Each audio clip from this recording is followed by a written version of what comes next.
নমস্কাৰ বন্ধু বান্ধৱীসকল, এই মুহূৰ্তত আপোনালোকলৈ লৈ আহিছোঁ এটি গুৰুত্বপূৰ্ণ ভিডিঅ'। বন্ধুসকল, অংগনবাড়ী কৰ্মী সহায়িকা আৰু মিনি কৰ্মীৰ বাবে গুৰুত্বপূৰ্ণ কিছু তথ্য লৈ আহিছোঁ। এই ভিডিঅ'টোৰ জৰিয়তে আপোনালোকক গুৰুত্বপূৰ্ণ কিছু তথ্য শ্বেয়াৰ কৰিব যত্ন কৰিম। যে ইতিমধ্যে আপোনালোকে গম পাইছে যে উত্তৰ প্ৰদেশত ECGৰ শিক্ষাবিদ নিয়োগ দিয়া হ'ব। যথেষ্ট সংখ্যক শিক্ষাবিদক নিয়োগ দিয়া হ'ব অংগনবাড়ী কেন্দ্ৰসমূহ পৰিচালনাৰ বাবে। তো এই ক্ষেত্ৰত প্ৰশ্ন উদয় হয় যে ইউপিৰ দৰে ভাৰতবৰ্ষৰ অন্যান্য ৰাজ্যৰ অংগনবাড়ীতো নিয়োগ হ'ব নেকি নতুন ECG শিক্ষক। তো এই ক্ষেত্ৰত কিছু গুৰুত্বপূৰ্ণ তথ্য আপোনাৰ সৈতে শ্বেয়াৰ কৰিব যত্ন কৰিম। আপোনাৰ অভিমত জানিব বিচাৰিম ভিডিঅ' কমেণ্ট ছেকশ্যনত। আপুনি আপোনাৰ মূল্যৱান মতামত ভিডিঅ' কমেণ্ট ছেকশ্যনত জনাব। তো বন্ধুসকল, আহক আমি ভিডিঅ'টোৰ মূল আলোচনালৈ আগবাঢ়িছোঁ।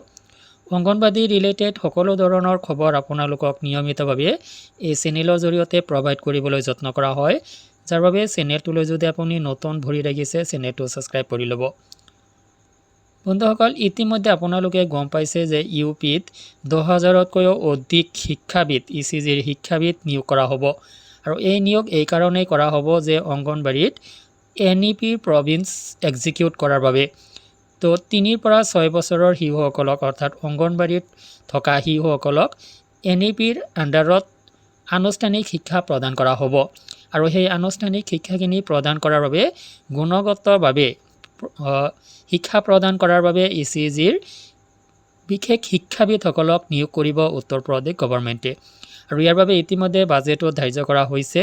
তো যাৰ কাৰণে অংগনবাড়ী কেন্দ্ৰটোত নতুন শিক্ষক নিয়োগ কৰা হ'ব।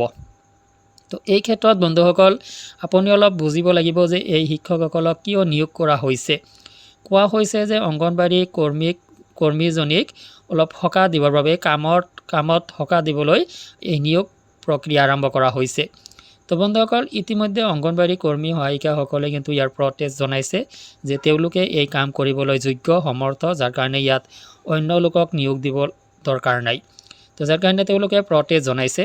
তো বন্ধুসকল, কথাখিনি হ'ল যে যদি আপোনাৰ অংগনবাড়ী কেন্দ্ৰটোত বেলেগ এজন শিক্ষক নিয়োগ দিব লগা হয়, অৱশ্যে তেখেতক কণ্ট্ৰেকচুৱেল বেচিছ নিয়োগ দিয়া হ'ব, 11 মাহৰ বাবে নিয়োগ দিয়া হ'ব। তো যিকেই নহওক বন্ধুসকল, আপোনাৰ কাম আপুনি অংগনবাড়ী কৰ্মী হিচাপে যিখিনি কাম কৰে সেয়া আচলতে এজন অংগনবাড়ী কৰ্মীয়ে ক'বলৈ গ'লে 3জন কৰ্মীৰ কাম কৰিবলগীয়া হয়।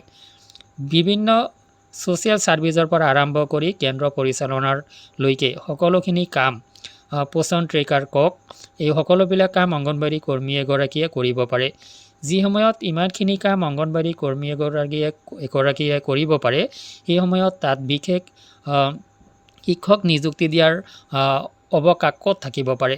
তো বন্ধুসকল, অসমৰ ক্ষেত্ৰত কিন্তু এয়া এটা বেলেগ ফালে কিন্তু এই ছবিটো আমি লৈ যাব পাৰোঁ যে অসমত ইতিমধ্যেই আপোনাৰ অংগনবাড়ী কৰ্মীসকলক প্ৰশিক্ষণ প্ৰদান কৰি থকা হৈছে।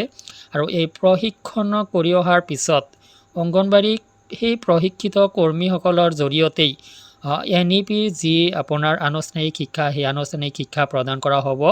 অসমত সদ্যহতে এনেকুৱাভাৱে ECG শিক্ষক নিয়োগ কৰা হ'ব বুলি কোনো ধৰণৰ জাননী প্ৰকাশ কৰা হোৱা নাই, বা এনে কোনো পূৰ্ব খবৰো আপোনালোকে হয়তো সম্ভৱতঃ লাভ কৰা নাই। মোৰ ওচৰতো এনেকুৱা কোনো খবৰ নাই যে অসমতো এই প্ৰক্ৰিয়াটো আৰম্ভ হ'ব। তো বৰঞ্চ অংগনবাড়ী কৰ্মীসকলক যিখিনি ট্ৰেইনিং প্ৰদান কৰি থকা হৈছে, সেই ট্ৰেইনিংপ্ৰাপ্ত অংগনবাড়ী কৰ্মীখিনিৰ জৰিয়তে এই কেন্দ্ৰ পৰিচালনা কৰা হ'ব, বা NEPৰ যিখিনি প্ৰভিন্স আছে, NEPৰ যিখিনি ধাৰা আছে, সেই NEP 2020ৰ ধাৰাখিনি কাৰ্যকৰী কৰা হ'ব। তো বন্ধুসকল, ভিডিঅ'টো সংক্ৰান্তত আপোনাৰ যদি কিবা অভিমত আছে ভিডিঅ' কমেণ্ট ছেকশ্যনত কমেণ্ট কৰি জনাব। আজিলৈ এৰিছোঁ, ধন্যবাদ।